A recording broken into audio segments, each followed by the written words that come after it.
Mr. Holmes, 2 days ago my husband, retired police inspector Robert Hartigan, was rushed to hospital after collapsing during our monthly visit to the Royal Botanical Gardens at Kew. What is his condition? He is unconscious, and his face is inflamed and terrible to see. Has his doctor determined the cause? He is dying from an allergic reaction to a bee sting on the cheek. That's tragic, but I must say, not mysterious. I suspect darker deeds are involved. You see, my husband was never allergic to bees. As far as the authorities are concerned, the case is closed. But my husband has spoken highly of working with you, Mr. Holmes, so I hope that you can either confirm or refute my suspicions. Bloodhound Hartigan was an exceptional police officer. He placed the entire Talbot gang behind bars 15 years ago.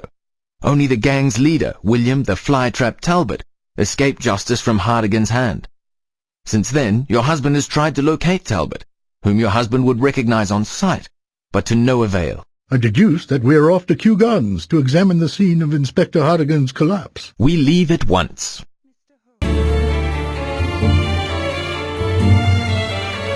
As I requested, here comes Dr. Diano, the chief botanist.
This bag of thorns, they're all identical.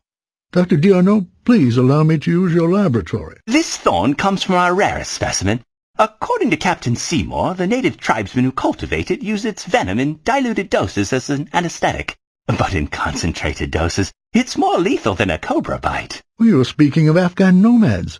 They call this thorn the Finger of God, and it is unique to the mountain pass of Kuski Nakud. Holmes, no bee sting killed Hartigan. Find out who used that blowgun and one of these thorns, and you'll find your man.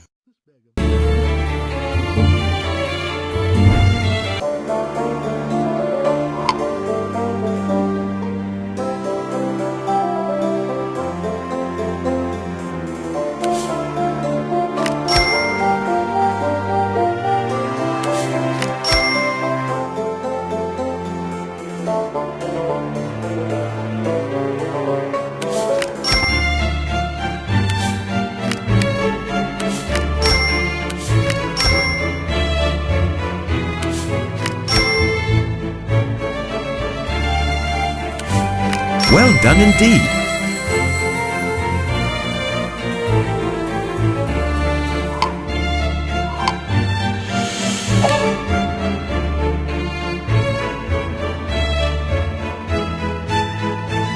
Nice work. Perfect. Righto. Righto.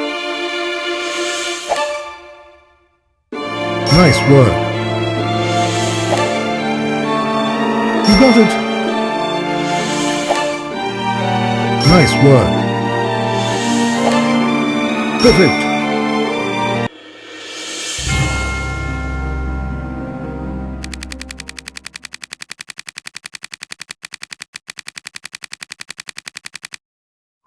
The culprit is Winlock Tuttle, the old gardener.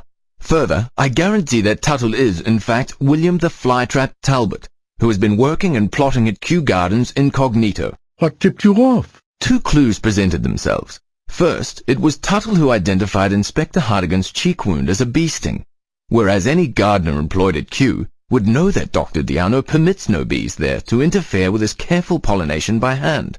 Obviously, Talbot hoped to end any investigation with a simple, and to an outsider, logical solution. I see. And Malcolm Hogue's assault on Tuttle probably stems from a long-standing grievance between Talbot and his formerly incarcerated subordinate. Come, Watson, let's inform the police that Talbot is found, and that he shall also lead them to Hogue's whereabouts. You go alone this time, Holmes. I'm off to Inspector Hartigan's bedside with my old army medical bag.